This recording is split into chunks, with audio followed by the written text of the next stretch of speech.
Tandem Nomads, episode 288. Don't be afraid to test the water, even if the water looks cold and uninviting. Try to bring creativity into everything that you do as an entrepreneur. Hello, Nomad Nation. Welcome to Tandem Nomads, the podcast show and entrepreneurship platform where you can find great inspiration and resources to grow a successful portable business that is aligned with your lifestyle and your priorities. This is your host, Emel Teregi. I'm a business and marketing coach and the founder of Tandem Nomads. Today, we're going to talk about creativity. One of the biggest assets of a successful entrepreneur is also being able to be creative in the artistic world maybe, but also in how we approach problems, how we solve problems. Sometimes the solution is not necessarily right in front of you, and you might need to cultivate your creativity to be able to face all those challenges along the way. So to talk about this topic, I'm really excited to have a great guest here who knows a thing or two about creativity, Kristina Snyder. Kristina, are you ready for this ride? I am, Emel. Thank you so much for inviting me. It is my pleasure, and I can't wait to dive into your story that is fascinating, as well as your experience around creativity. So, Nomad Nation, Kristina is the founder and CEO of SNYDER, one of the best known and most well-respected artist representation agencies in the world, with offices in the US and in the UK. Kristina has used her experience and insight in the field to build a reputation for developing excellence in the illustrators, animators, and visual artists that the agency represents. Many of the SNYDER artists are award winners and have been featured as speakers at industry events and festivals. Kristina has won multiple awards for creative director for promotional pieces from communication arts. What an impressive journey and experience, Kristina. I wonder how you feel when you hear that. And I would love to know how it all started as well. Well, I feel really good about that. It's been a long road, let me tell you. I do not look at myself as an instant overnight success by any means. And I'll talk more about that later. But like my success right now is the result of a long string of spectacular failures. So um, a little bit about my background is that I was born in Sweden and I lived in Stockholm before I, by chance, just came to New York City. And New York City at the time was much different from what it is now. It was less commerce. It was more focused on creativity. And that's really where I landed by chance among this group of really amazing creatives who were all doing their art on the side. We're talking kooky bands, musicians, painters, writers, just in the heart of the East Village. That's where I ended up. And so that became really the start of my own creative exploration. Although I had dabbled a little bit in that in Sweden. I did photography for many years. I was very interested in photography and still am. I went to photo school. I started writing early in my life. And so I had that in me, but it wasn't until I ended up in New York by a total fluke that I started for real to sort of explore it. And the reason for that is that it was all around us as a group, as my friendship group, and me and my husband. It was just something that people did. It wasn't anything like, oh my God, you're a creative. And it was also at a time where there weren't that many eyes on us. You could explore and take risks and do something, and nobody would really care or know about it.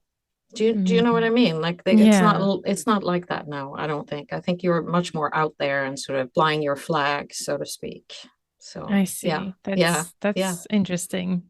And what I love about your story is that not only you are an artist and a creative person, but also an entrepreneur. So I'm curious to know, before we dive into the topic of today of how to enhance our creativity as an entrepreneur, I wonder, how was that journey for you, navigating that entrepreneurial skill and continuing your art and expressing yourself creatively?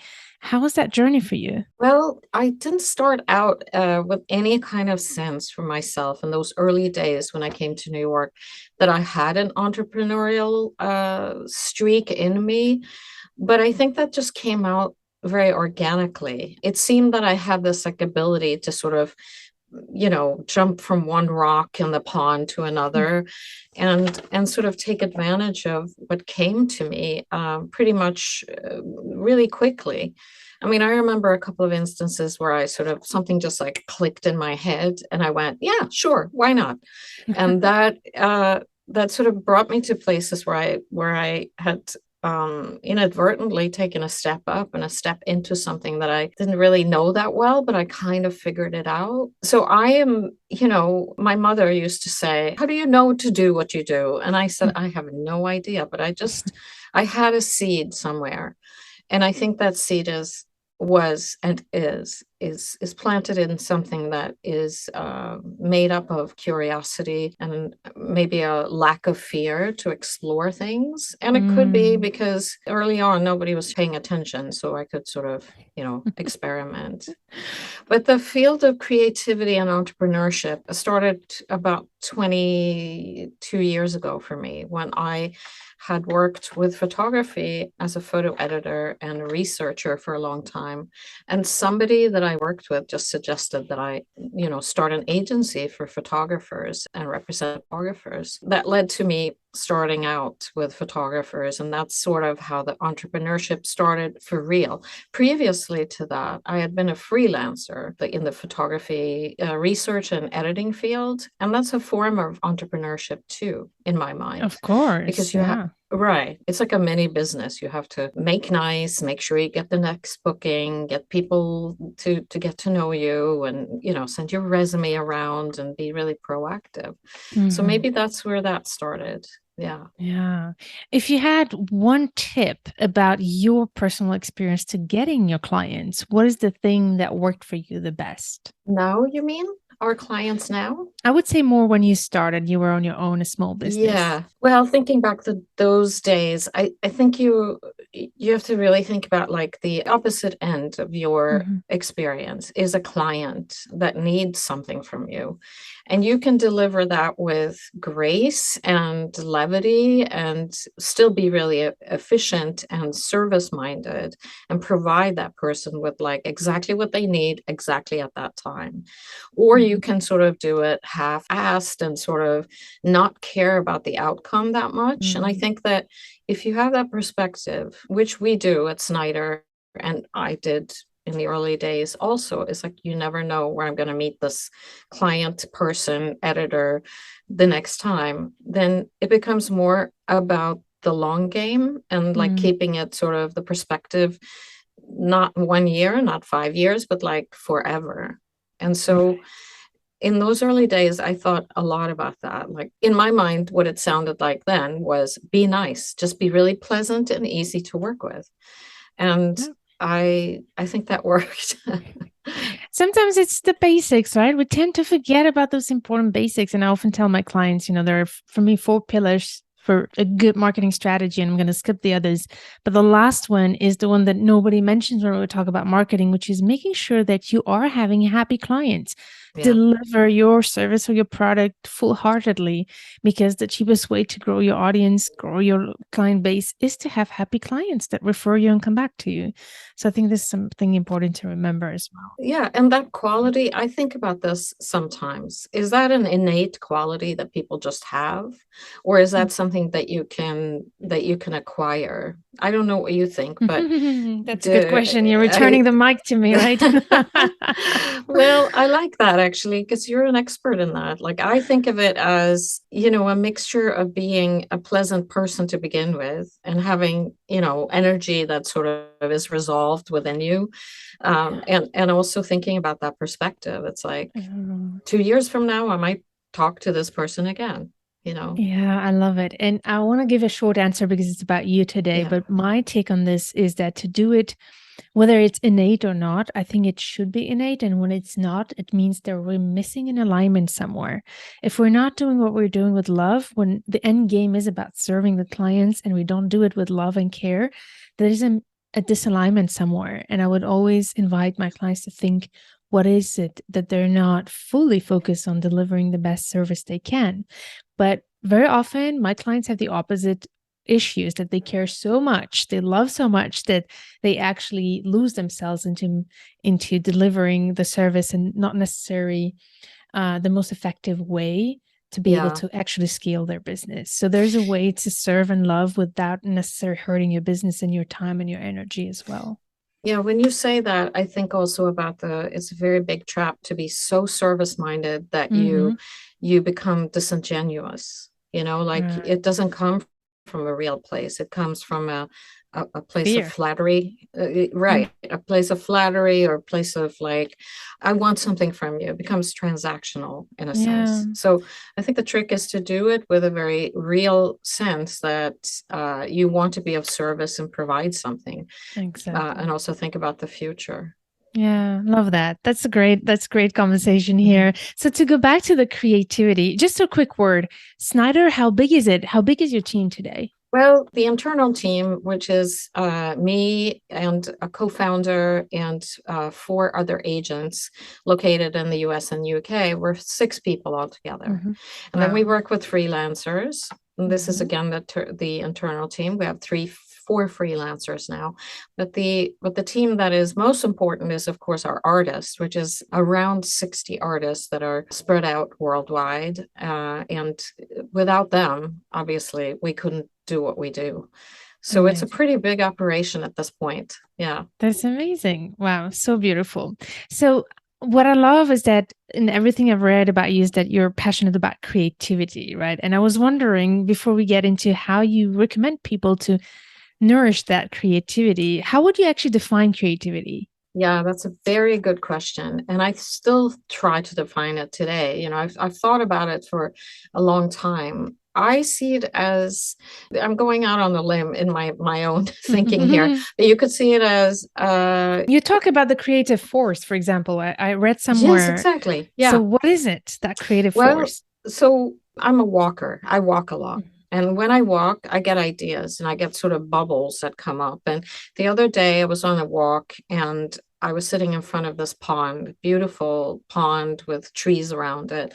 And then I started thinking about creativity as thought bubbles, that come up through the water.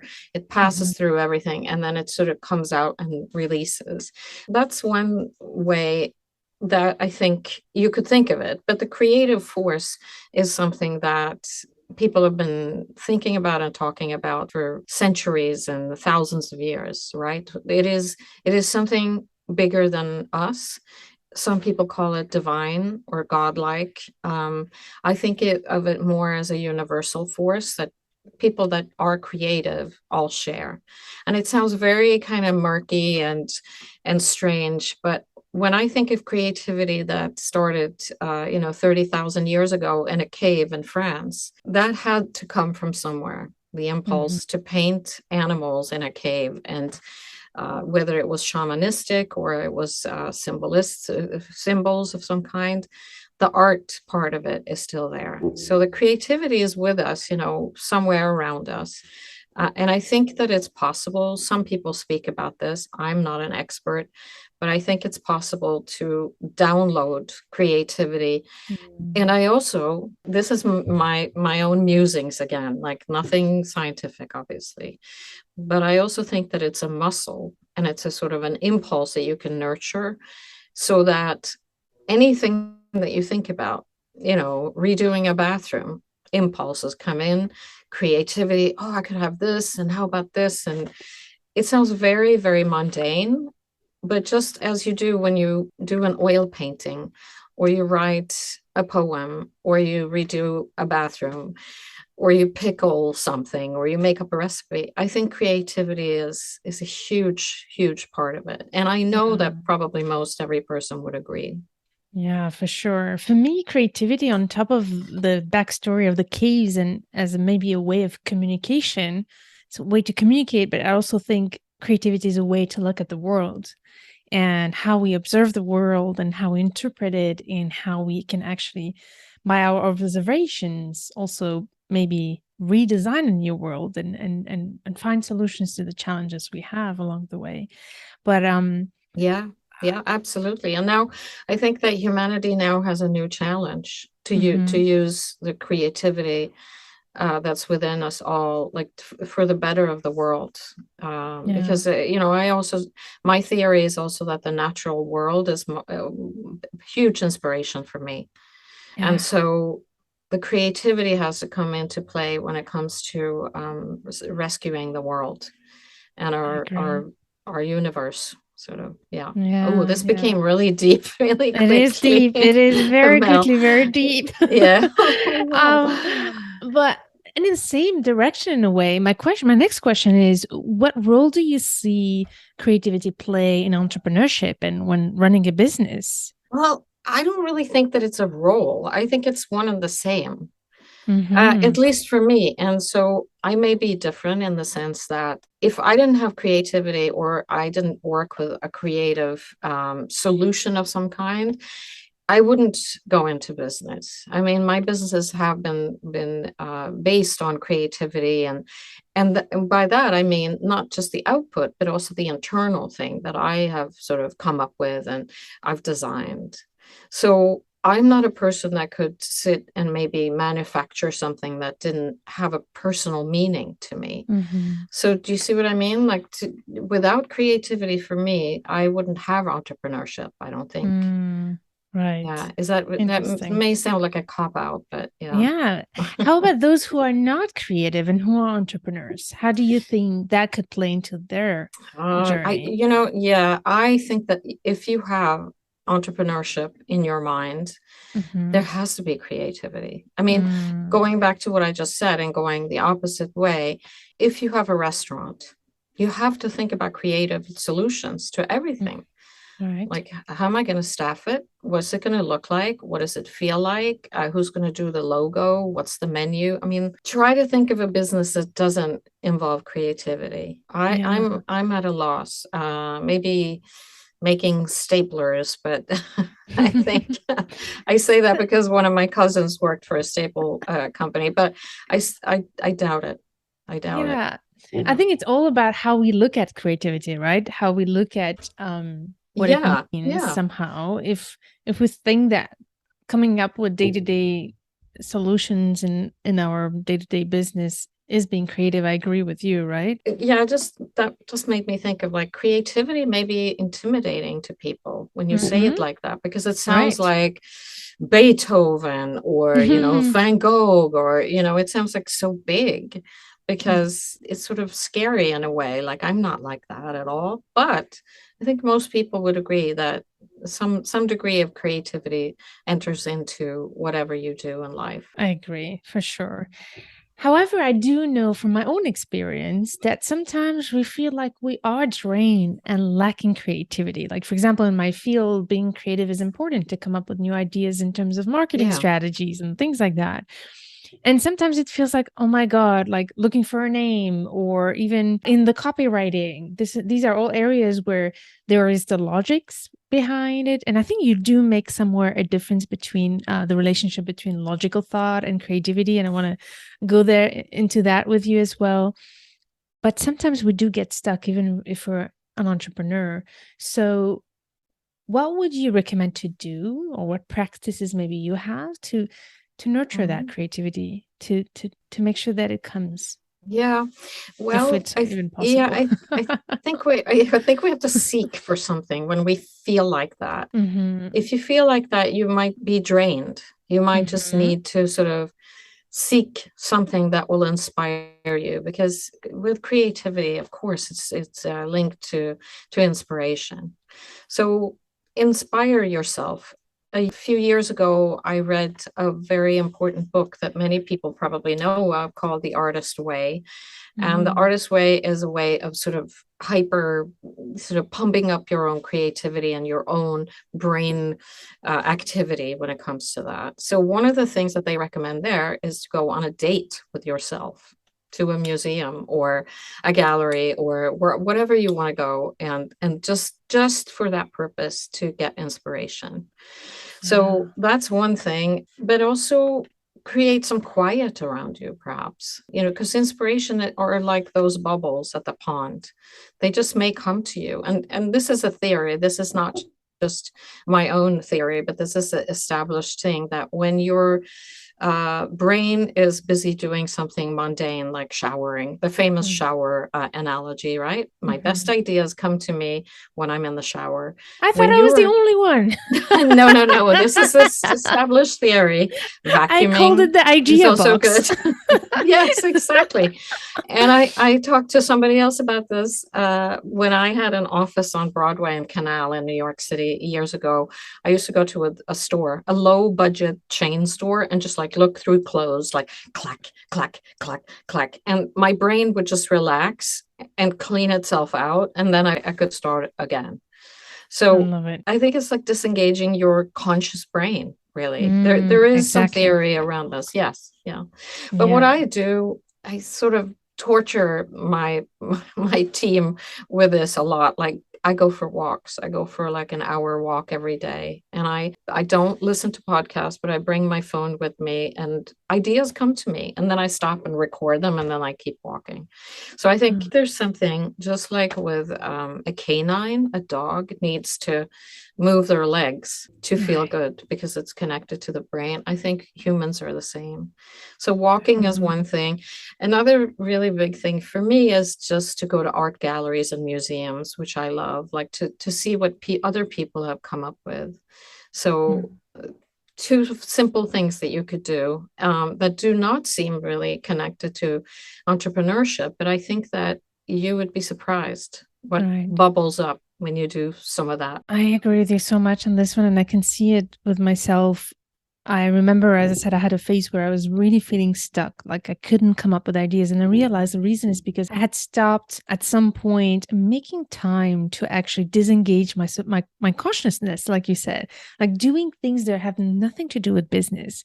Yeah. Walking is one thing, but also going on weekends, going to the museum. For me, it's also sometimes going to lectures about something completely different than Yeah. business Yeah. is something that helps me as well. Listening to people's stories from different backgrounds who don't come from necessarily the business world. It just happened to me recently on top of the idea box. Once I was just doing my hair, I was focused on, on doing my curls, and suddenly, bling! I think I was so focused on my curls that finally I let go, and that the download, like we say, just came in for that idea I was Oh, looking for. And another time, I was at a TEDx talk actually this weekend about AI, machines, and machine learning, nothing to do with what I do, but somehow an idea came in that had nothing to do with what the speaker was talking about. yeah. But because my attention was somewhere else, that my subconscious was welcoming new thoughts. Yeah. Absolutely. I think the big thing is how do you capture that? Do you write it down or do you like I do, like I record it on my voice app just to capture it? Because if I've learned that if I don't capture it, I will Yeah, totally forget about it. It'll be just gone definitely. in a flash. Yeah. I wrote it down on paper, and I have a small notebook that follows me everywhere I go, where I write things that come. Yeah. Yeah. And I have a notes when I don't have the notebook, I have a notes in my phone. But I think voice memos are also something a lot of people use. Yeah. Oh yeah. I Yeah. have like 497 notes on my phone. But I go back and I sort of transcribe them and delete some of them. So yeah. I Yeah. love that. Yeah. I love that you talk about making sure to write them down because they go away. And I remember Elizabeth Gilbert, that I'm sure that you're familiar with. And she Yeah. has this book that I love that's called The Big Magic. That Oh, I I don't know if love that you've book. had the Yeah, chance yeah. Yeah, I've read to it. read Yeah, it. it's amazing. It was so good, so freeing in terms of the pressure we feel when it's about creativity. So whoever's thinking of your creativity, even if you're not looking at writing a book, because she focuses on authors, it's still a very helpful book about welcoming creativity into your world.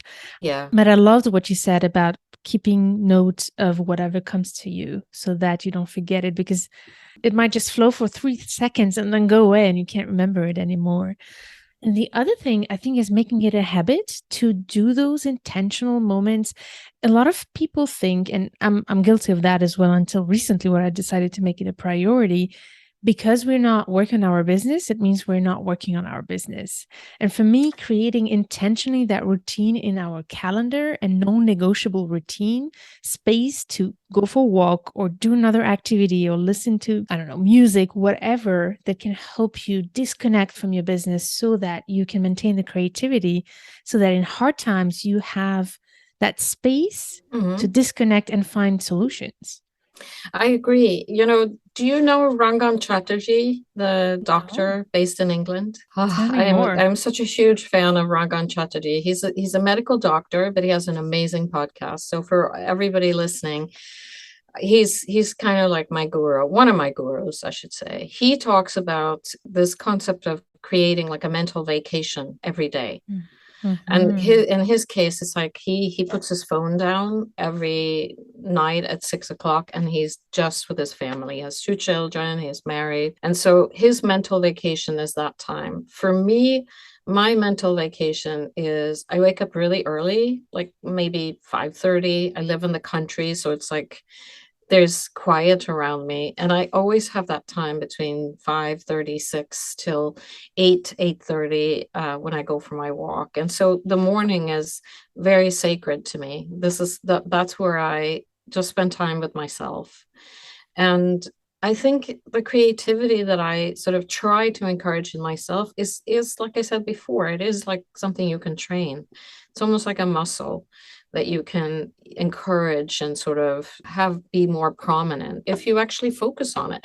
And that's something I wanted to say. Now I remember, I think as women, we're also very used to not taking our thoughts seriously. Writing them down and say, like, this is really something I should do or think about, or I should act upon that. It's systemic, in our world, unfortunately, that we sort of dismiss ourselves that way. And that is something that you can be conscious of, aware of, that you should take your thoughts and your impulses and your creative ideas very seriously. I think that's very important. I think that's so good that you're talking about that as well, because I do think that women, we talk a lot about mental load and the invisible load of women and caregivers. And that's also often the reason why they struggle to actually live up to their full potential and live up to their full creativity. Because very often these women are super creative. They're just buckling that in a bottle and all the load that they have to think about beyond just themselves. Yeah. I think a lot of women are conditioned that way. So it's like I said, systemic. It's if we don't take care of other people or consider other people or think about how other people feel all the time, we feel like failures, perhaps. But there's a way to uncondition that as well.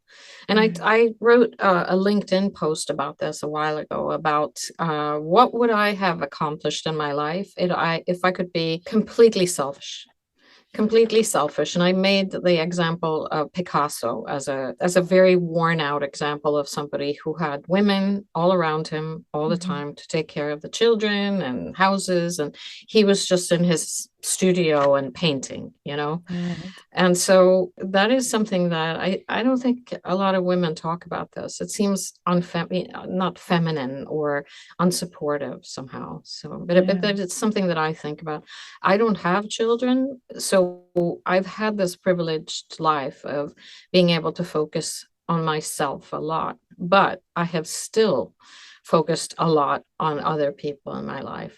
So I can just imagine if you have children of your own, it must be very hard, but it's important. Oh my God, I love that you highlighted that. That's so good. By the way, we mentioned so many great resources here that when you're listening, Nomad Nation, I will make sure to put them in the show notes of this episode. We mentioned so many books and authors, and also maybe your LinkedIn article might be interesting as well. If you have it, we'll add it. So we'll find it, Nomad Nation, on tandemnomads.com/288. I'll put it there. So we could continue this conversation on and on, but I would love to know, what are the things that you find like we could maybe cover and we didn't cover today to help entrepreneurs make sure that they nurture that creativity, or if they're stuck, what they could do to do that? Is there anything else you feel like we didn't cover that you'd like to, or a message you'd like to share? Yeah, something that I talk about sometimes is failure. And I said at the top of Mm, our conversation that I wanted to just say a few more things about that. And I think it's like fail a lot of people are so afraid of failing. mm, It's like the worst thing in the world, whether you fail at a marriage or a business or anything. And I fostered as I was in those early days when nobody was paying attention. I think you should really go towards failure in the sense that you should embrace it and try to fail very fast if you can. Sort of like, I'm failing, this is not working, I'm ending it, there it is, I'm moving on. That's also a bit of a practice a kind of thing that you could practice, but I think the final thought would be don't be afraid of failure. It's actually a training for success. I love that. Yeah. Yeah, I think it's important to embrace that. And you were talking earlier about, some of the reasons why people sometimes don't serve their clients a lot. And for me, often it is the people who spend too much time actually caring in every detail of their clients, but not necessarily effectively. Sometimes it's also because they're so lacking so much confidence in themselves that they need to over deliver and give things that the client doesn't even need. So that's also not helping the client either. So confidence, I think, is really important in this journey, and self-love, to be able to accept to fail and fail fast and fail forward. Right. And it's confidence and self-love is a very important factor also in this. And I'm Hmm. happy that you bring that up because what is that? That is a sort of a self-acceptance and a knowledge about what you are. Like, I know that so many members of the internal team at Snyder is so much better at certain things that I am not good at. So it's actually knowing your strengths, but also being able to know other people's strengths and know that not everybody can be everything, but together we can sort of form a whole. So I think self-knowledge and Yeah. knowing what you can deliver and not sort of overdo it is very important too. Yeah, I love Yeah, good that. point. Yeah. Mhm. Yeah, Mhm. you work with a lot of clients. There's a lot of artists who might be listening today, and I would like you to tell us a little bit about what do you provide to artists and who are your clients so that we can understand a little bit how your Yeah. business works.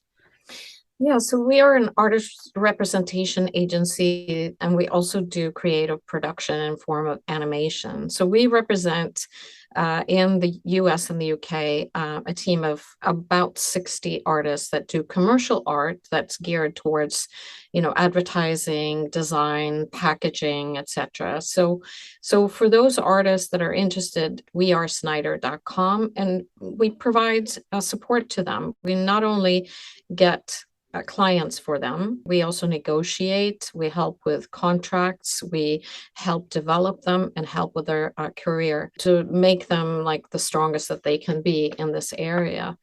And same with animation and the animators that we work with. And some of our clients, I mean, we work with a broad spectrum of clients from the biggest of the biggest, Meta, Netflix, Google, that stratosphere, but also with smaller companies and cultural institutions. So a small company that we love working with is Seattle Chocolate. It's a women-owned chocolate manufacturing company in Seattle. And we've also worked with cultural institutions and organizations that support women around the world, like UN Women. We've also Mhm. worked with cultural institutions like the Metropolitan Museum of Art in New York. So our client base is wide and very deep. So we're super proud of the fact that we are appealing to so many different kinds of clients. I love it. This is so inspiring. So you do work with a lot of artists as well. And for those who are listening and who are artists, because we talked about initially how entrepreneurs, in a way, you said you consider that entrepreneurs are by definition creative people. The question is, are creative people entrepreneurs as well? Because I meet a lot of creative people who don't see themselves as entrepreneurs. What would you have to say to that? Oh, definitely. I mean, our artists that we try to instill in our artists that they are actually this is a business relationship that we have with Mhm. them. Representing them to the commercial market. It is a commercial and business relationship, and if you are an artist that want to establish yourself in the commercial field, you by definition have a business. You are an entrepreneur because you're a one-person show, or maybe you work with some other people to form a team, but it is a business. So that's a very important part of what we try to help with, to see your activity as a business, as opposed to, oh, I just dabble in art, because that's not the case on our level where we work. Yeah, definitely. I mean, this Mhm. is so good. I love that. And it's sometimes just shifting the thought, because I do see a lot of artists that say, I do this for the art. I don't want to make it money. Of course, if then it's a hobby, it's not a source of income. And if it's not a True. source of income, if you don't take it as a business, it will be very hard to live off of it. Yeah, we get that a lot too. When artists come to us and look for representation, they say like, "Oh, I just want to really do my art. I don't know how to market it." That sort of makes us go, that's not really the partnership that we're looking for. And of course, you can grow and change and learn things. That's always the case, no matter how big you are or how small or inexperienced you are. I think that it's just very important to understand that you're not here to just sit and draw your stuff. It's like you are in the commercial market and people are going to ask you to do their stuff. We talk a lot about that internally. Yeah. Unfortunately, there's a historic culture about artists are supposed to be poor. And I think that's a mindset that we need to change in this world. Exactly. Oh, yeah, absolutely. And that it's an interesting thought, whether that is culturally, or is that internal, or where that comes from. But yeah, it's a I big agree thought with to you. shift. Yeah. Well, this was a fascinating conversation. Thank you so much, Kristina. And where is the best place to find you if you want to connect or learn more about what you do? Our website is wearesnyder.com. My personal Instagram handle is AKA_Kristina Snyder. And the business Instagram handle is wearesnyder_. And then I'm really active on LinkedIn. So I'm Kristina Snyder on LinkedIn. Fabulous. So Nomad Nation, you'll find all this information in the show notes of this episode on tandemnomads.com/288. Thank you so much, Kristina. This was so much fun. Oh, thank you, Amel. It was great of you to have me, and thank you. It was great to talk to you. My pleasure. So Nomad Nation, and we can't wait to hear from you. If you have any feedback, reach out to us. And I look forward to meeting you in the next episode. Stay tuned to turn your challenges into great opportunities.